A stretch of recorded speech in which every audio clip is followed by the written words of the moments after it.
Hi and welcome back. Now let's look at a much more practical approach to layers, and we'll just talk about how you use them in the real world and why they're so important. So remember when we took that cappuccino mug and we dropped it onto here? Let me just expand this a little bit. Scroll in using Alt and the scroll. And I'm going to go grab the cappuccino and drop it in there again. There it is. I've already selected it using the quick selection tool, and I'm on the move tool now, which remember is V on your keyboard. I'm going to left click it, drag it up to this, bring it back down, and release the mouse. Then I'm going to go Control T to transform it. Gets these transform controls, and if I hit Shift and click and drag, I can make it smaller. Again, on your version, you may have to hit Shift or you may have to just click and drag. Slide it down like that. And then remember, we hit Enter to lock it in. And remember then we went to our background layer and we got our brush and we painted under here. Okay, well this is where layers become important, because what we didn't do was work non-destructively. We painted right onto our background and essentially then damaged our original image. And if we were to have saved that, then we would lose our original image. That's called working destructively. We want to work non-destructively. So instead of painting right onto our background, we want to make another layer that we can work on and basically destroy or mar, if you will, and leave this one preserved and leave it locked. Okay? So the way we do that is really simple. We'll just left click on this background, drag it down to this little icon right now. It looks like a piece of paper with a folded edge, and once you're hovering over it, it will turn to a hand and we release. And here, let me close this out so you can see better. Now it says background copy right here. Okay, so now we can leave this one alone and we can do our edits to this. And if we ever decide we hate this whole scenario, which, let's be honest, it's a little bit surreal, then we could just hide these layers, save this as is, or do other edits to it, or delete these by grabbing them and dropping them in the trash can like that, and we're back to our normal layer. Okay? So now that I've deleted it, let me bring it back one more time. Again, make a copy of the background. There it is. We've got our cappuccino mug. And now we're going to do our brushing on the copy of the background. So again, I hit B, got my little brush, and I'll just do a little brushing, maybe a little more, not go too crazy.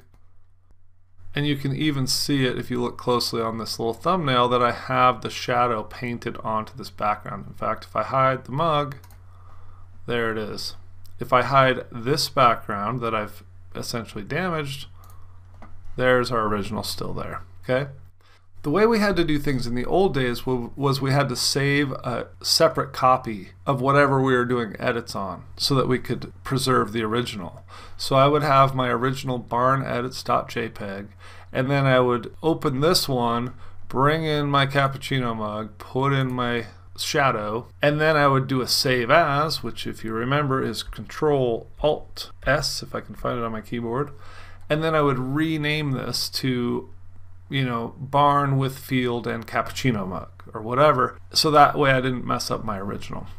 And sometimes you may still want to do that if you're feeling extra paranoid, but now we have layers. And so now you can have this layer preserved and locked and working on new layers, and you'll always still have the same old original right there in your file, and it's just a lot easier. That's not the only benefit of layers. As you can see, with layers, we're able to take this cappuccino mug and lay it on top, lay some shadows underneath it, and that's just the tip of the iceberg for what you're able to do with layers. And just to give you a quick example, if I wanted to make a completely white background and just have this cappuccino mug sitting on its own, I could create what's called an adjustment layer. And we'll go into more detail on these later. This is just an introduction. And by the way, for this video, you don't have to follow along. You can just enjoy yourself, sit back, have a cappuccino, and watch. So this is where we do a new layer, right? If you want to do an adjustment layer, you go to this icon here, And actually it's best if you click off of your layers, go to this icon here and click it, and you'll see all of these options. And we'll go into the most important ones of these, like brightness and contrast and curves, which is also how you adjust brightness and contrast and color. We'll go into hue and saturation. So in other words, if I wanted to make this a warmer color or a cooler color, more red, more blue, you can adjust that in here.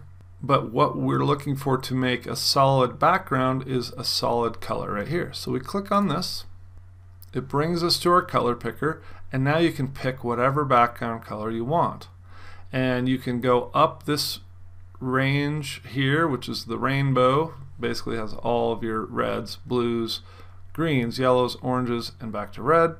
Purple's in there. And you can click these to pick your general color family. And then on here, it goes from bright at the top to dark at the bottom, and no color at the left. You can see all these are gray, to very rich, saturated color on the right. You can see these are very yellow. So if I want a dark, rich yellow, I'm going to click over here. If I want a dark, really washed out, grayish yellow, I'm going to click over here, and you can see I have to kind of actually go this way to even get any color. If I want a very light, bright yellow, I'd go up here.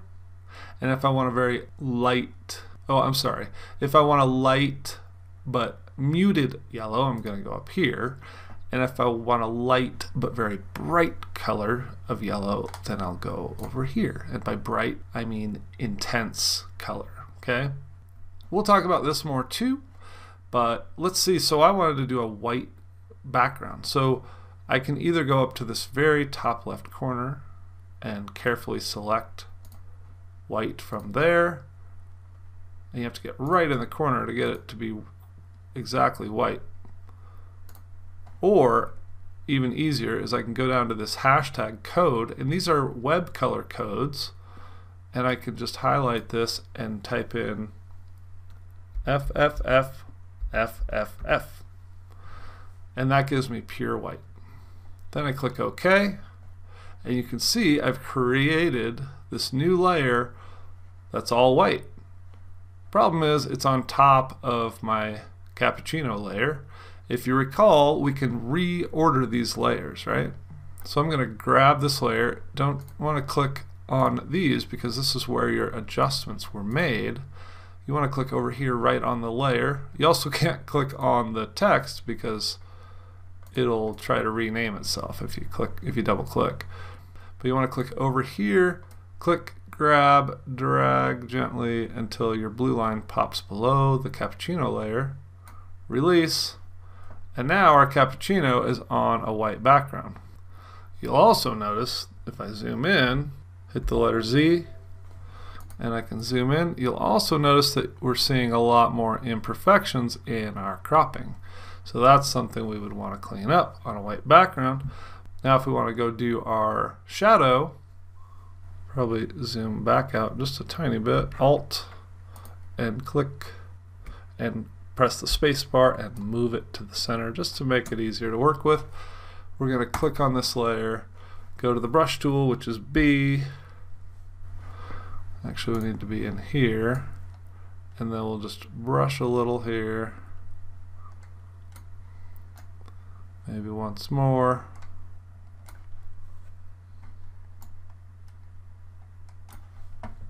And we've got our shadow back.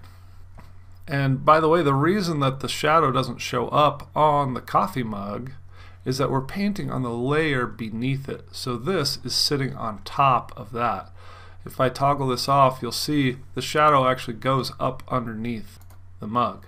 And I'll show you this too. If I turn off this, if we Control Alt Z and undo all of that shadow, and I go onto my coffee cup layer by clicking on it, if I go in with my brush tool, do you think that it's going to go underneath the rim of the cup or on top of the rim of the cup?